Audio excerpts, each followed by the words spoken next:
Are you ready for a story that will ignite your senses and leave you breathless? A tale of cosmic destiny, impossible choices, and power that can shatter stars. Let's begin. The air in the underbelly of Mandor Prime, a chaotic labyrinth of neon-drenched alleys and teeming night markets, was thick with the scent of alien spices, ozone, and desperation. It was a place where fortunes were made and lives were lost with equal indifference. And through it all, she ran. Her silver hair was a comet's tail against the grime-streaked walls, her violet skin a stark contrast to the shadowy figures she dodged. A tear in her form-fitting combat suit revealed a wound weeping dark purple blood, a testament to her pursuer's persistence. 4 of them, clad in the sterile, menacing tactical armor of the CosmTech Corporation, moved with the synchronized lethality of hunting predators. They weren't just chasing her. They were herding her, cutting off every escape route, their blue hexagon sigils mocking her dwindling hope. She skidded around a corner, gasping for breath, only to find her path blocked, not by a wall, but by a man.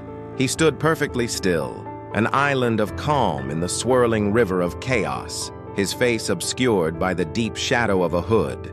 He was leaning against a stall selling fried kelp, seemingly oblivious to the life-or-death drama about to crash into him. "Move!" she screamed, her voice raw with exertion.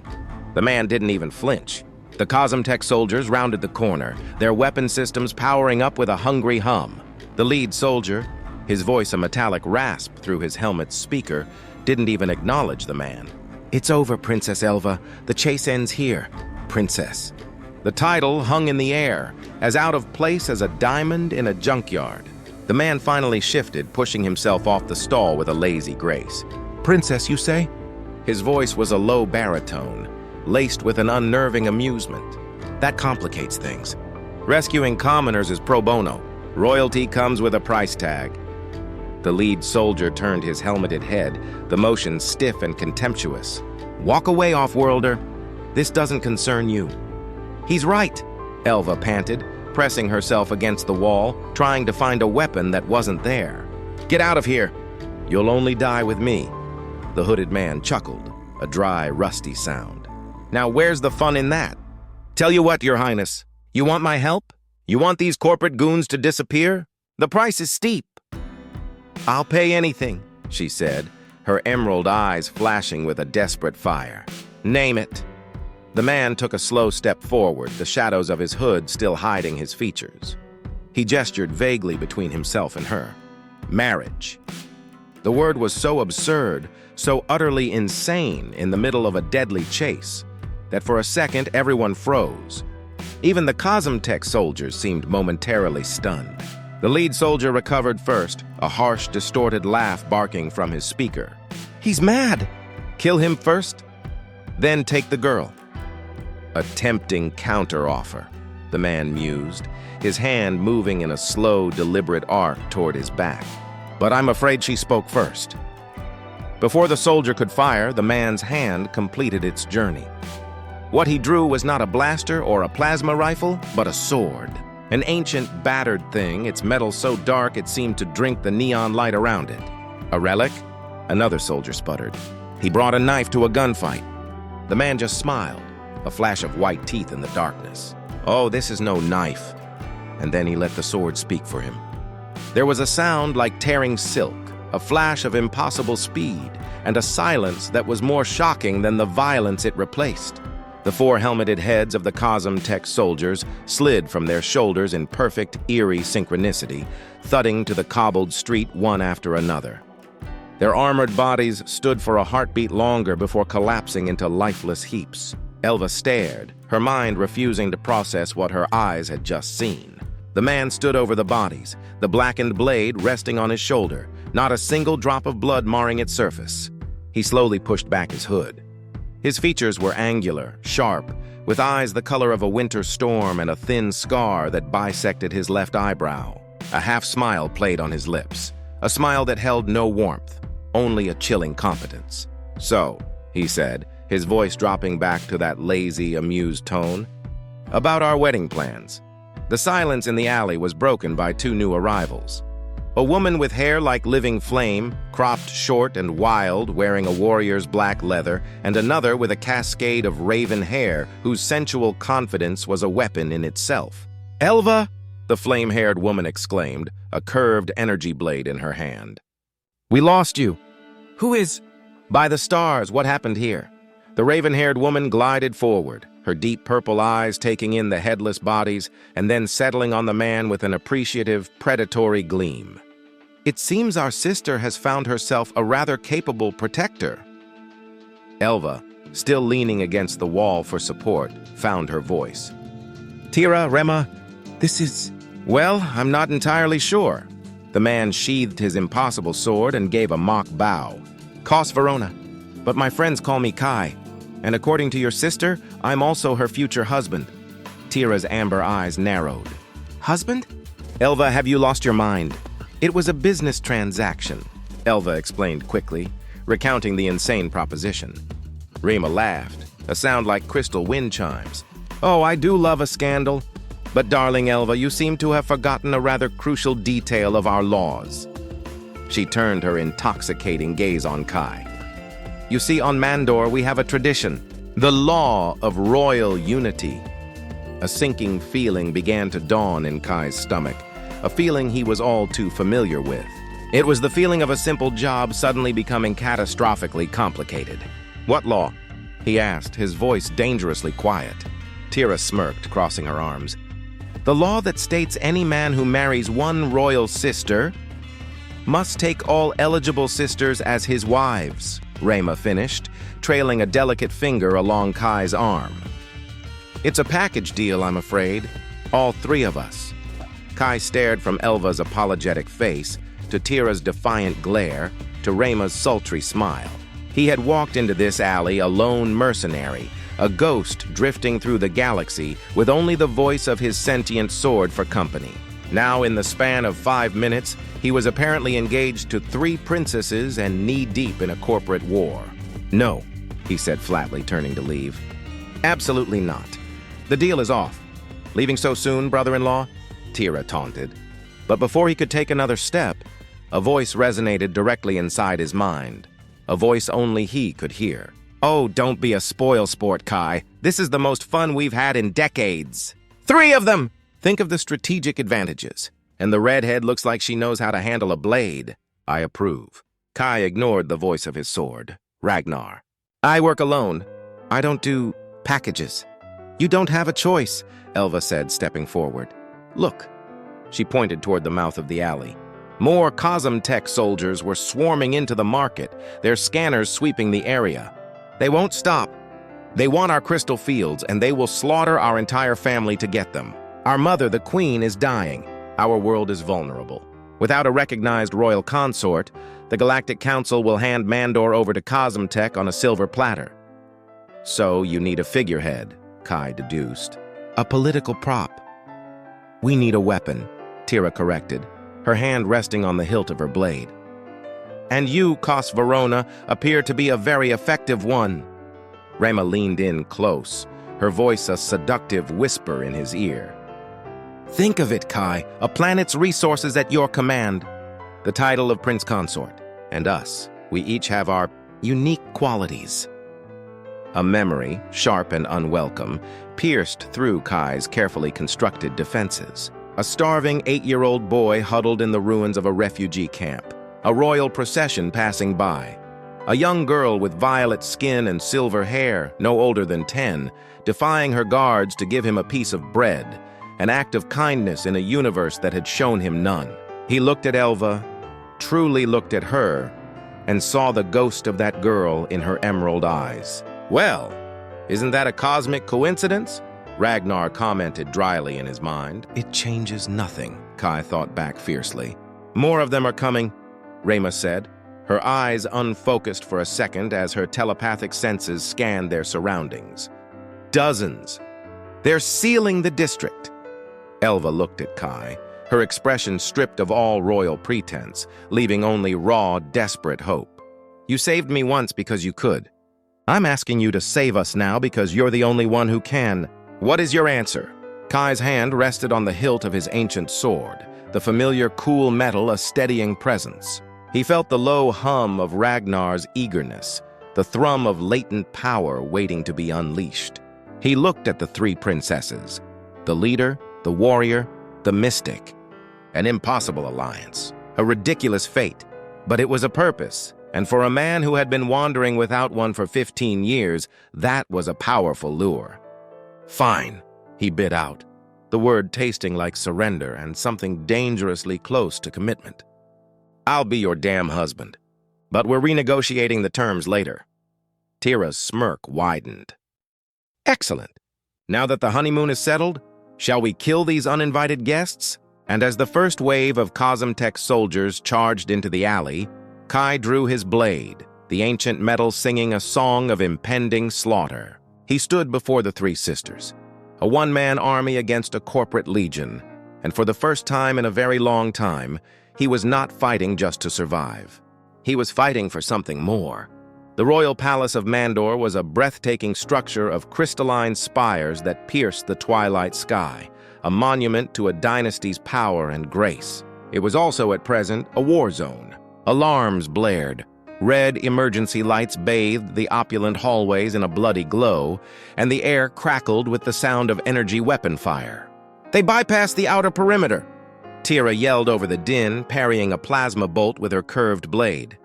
"Jarek's royal guards are good, but they're not prepared for a full military assault." Kai moved through the chaos like a phantom, Ragnar a blur of black in his hand. He wasn't just deflecting shots. The ancient sword seemed to absorb them, drinking in the energy with a thirsty hum. For every soldier he cut down, two more seemed to take their place, their blue hexagon sigils a relentless tide. "They're trying to reach the throne room," Rema called out, her hands pressed to her temples. She staggered as a psychic shockwave, a feedback loop from the minds of the dying soldiers, hit her. "The Queen! They're going for our mother!" Kai didn't need to be told twice. He carved a path through the main hall, the princesses fighting back-to-back behind him. It was a deadly, chaotic dance. Tira was a whirlwind of crimson fury, her blade a natural extension of her body. Elva, armed with a concealed energy pistol, was a model of calm precision, picking off targets with methodical efficiency. Rema, though not a physical combatant, was their shield. CosmTech soldiers would suddenly freeze mid-stride, screaming at horrors only they could see, trapped in mental labyrinths of her creation. "This is magnificent," Ragnar's voice exulted in Kai's mind. "A real challenge. It reminds me of the Siege of Xylos, though you're a bit slower than my last wielder." "Focus," Kai commanded, ducking under a sweeping laser beam and severing the arm of the soldier who fired it. They burst into the antechamber of the throne room, just as a specialized demolitions team finished planting a breach charge on the massive ornate doors. "Oh, no, you don't," Tira snarled, lunging forward. Kai was faster. He didn't run. He simply flowed, covering the distance in a handful of heartbeats. Ragnar lashed out, not to kill, but to disable. The blade sliced through power conduits, weapon grips, and knee joints with surgical precision. The entire squad collapsed, incapacitated but alive. "Show off," Tira muttered, though there was a grudging respect in her eyes. The doors to the throne room imploded inwards, showering the antechamber with shrapnel. Standing in the dust-filled doorway was a figure that made the common soldiers look like toys. He was encased in an H-7 Colossus suit, a walking tank of a battlesuit, and in his hand, he held a shimmering thermal lance. "Princesses!" the commander boomed, his voice amplified into a godlike roar. "Your reign is over. On behalf of the board of CosmTech, I claim this world." Behind him on the throne sat Queen Valeris, frail and pale, with a dozen soldiers leveling their rifles at her. "Mother!" Elva cried out. "Stand down," the commander ordered. "Or she dies first." The three sisters froze, their faces a mixture of fury and despair. Kai, however, just sighed. "You know," he said, his voice calm and conversational, "I'm getting really tired of your company's aggressive negotiation tactics."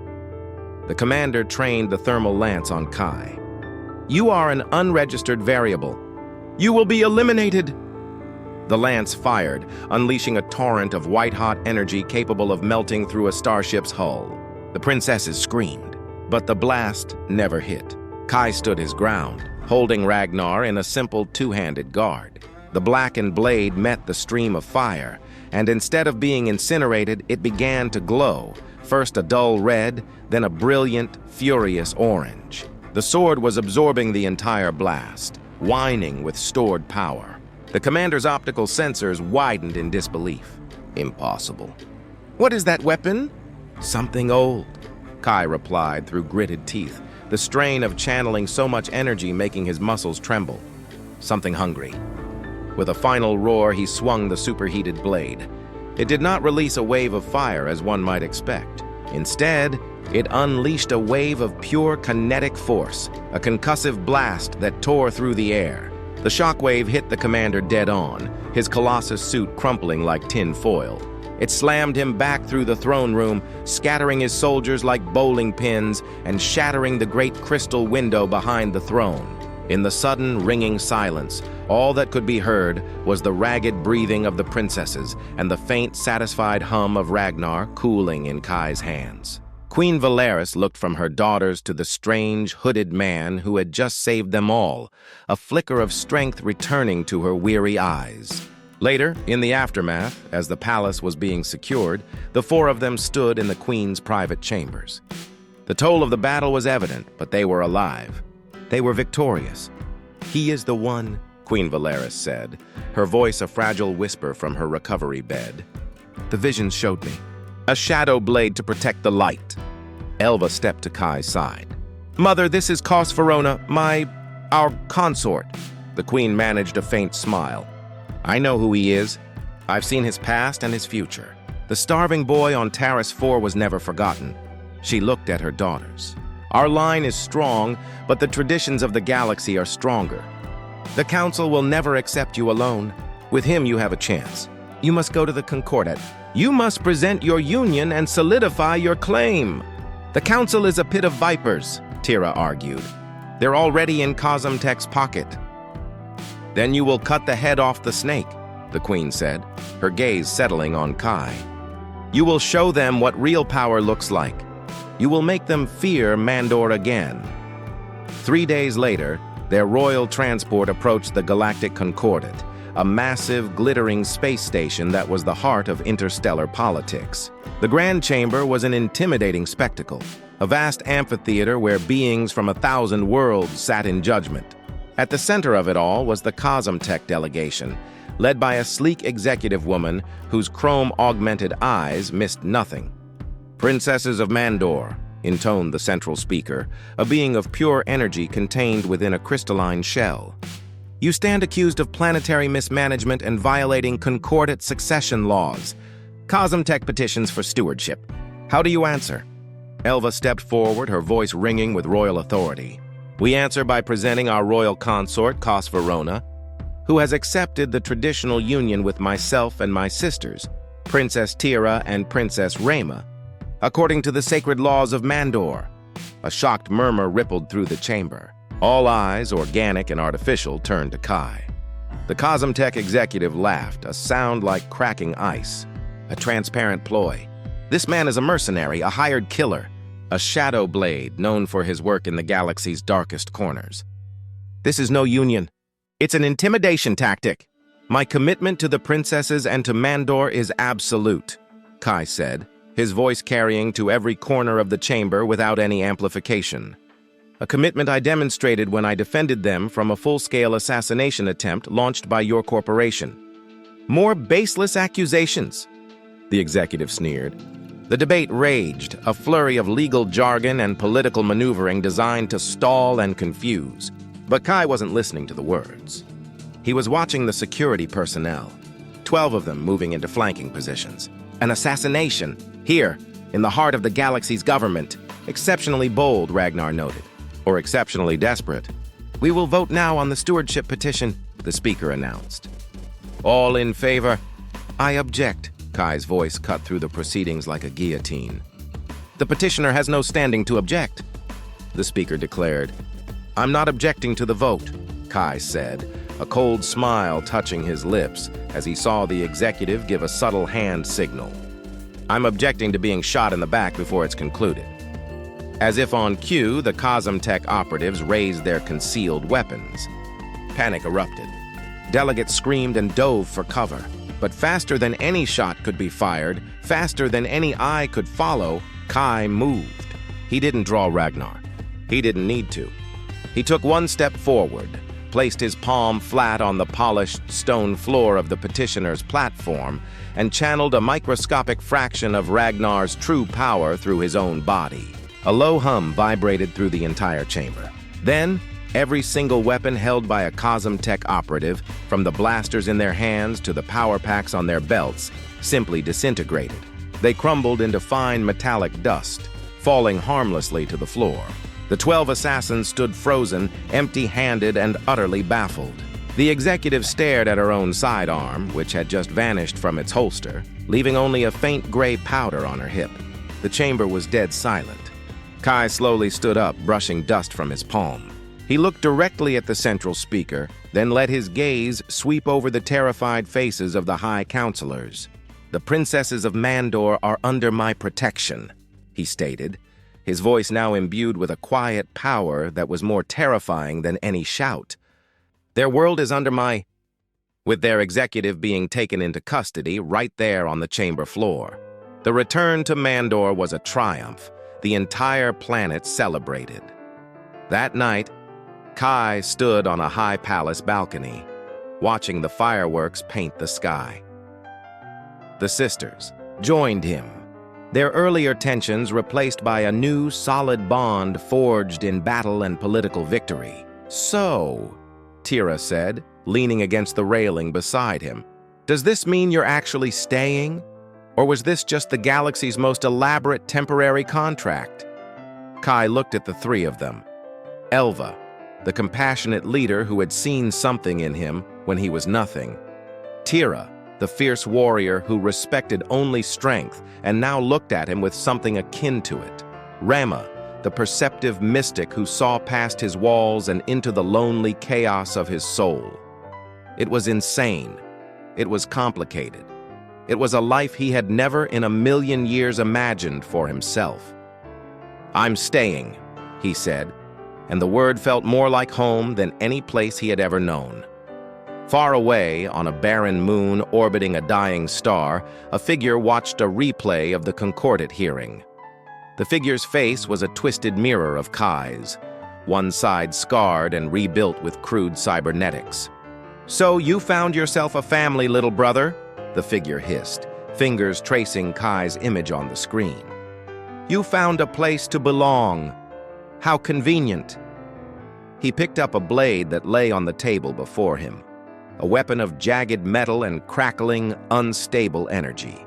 It was a crude, hateful imitation of Ragnar. "Enjoy your new life. Enjoy your royal wives, because I am coming, and I will take everything from you, just as you took everything from me. The journey you've just witnessed is only the beginning. A marriage of convenience has become an alliance of destiny. But the shadows of the past are long, and they are closing in.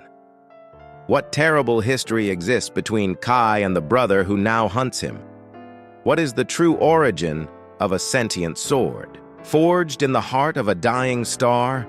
And what happens when three powerful princesses and a warrior bound by an impossible oath must face a threat born of blood and betrayal?